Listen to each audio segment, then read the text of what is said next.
So my name is Ben. I studied for my Part 1 in the Bartlett School of Architecture, and I'm the winner of the 2021 RIBA Bronze Medal. The project is called Seeding Swanscombe Marshes, and it's a proposal for a resilient and regenerative courthouse which is set on the Swanscombe Peninsula. The site is currently under threat from this large-scale development of a London theme park, and my proposal is kind of something of a counter-argument to that scheme. And the idea of the building is for it to have a kind of slow and steady construction that doesn't degrade the land but instead helps to replenish the local ecology and provide habitat, for example. And this is the idea of the building seeding itself into the landscape, hence the title.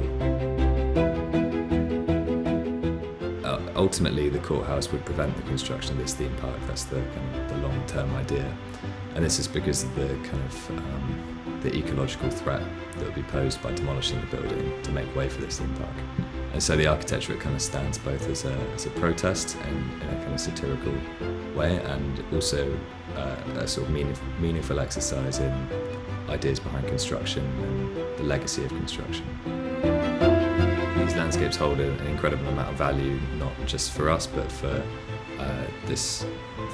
ecologies, for different habitats, for different species, and I think treating them in a mutually beneficial way is really super important as we look towards how we might build better in the future and build cleaner and greener.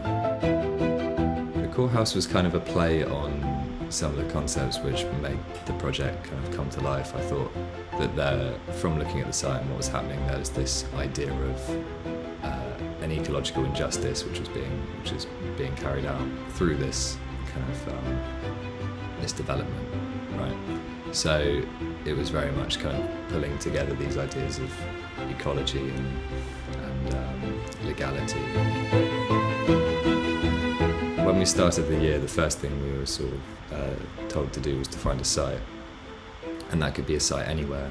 That could be a site of any scale, any kind of urban condition, rural condition, whatever you might like. And it was only then that I discovered, of course, that this theme park was going to be built, and it fitted in really well with my idea of how we can question what we might draw from these landscapes, or what value we might attribute to these landscapes. It was amazing to receive the medal. It still feels very surreal. And I think it's quite a sobering thought when I look back to starting in architecture, and I think it just goes to show how formative these years of education are, and also having the people around you, the tutors around you, and all the amazing work, just super encouraging. I'd definitely like to extend a huge thank you to my tutors, who were pretty much essential in helping me see the project through. They kept the process enjoyable and fresh, and super grateful for that. And lastly, I'd like to thank RIBA for the award. It means a great deal.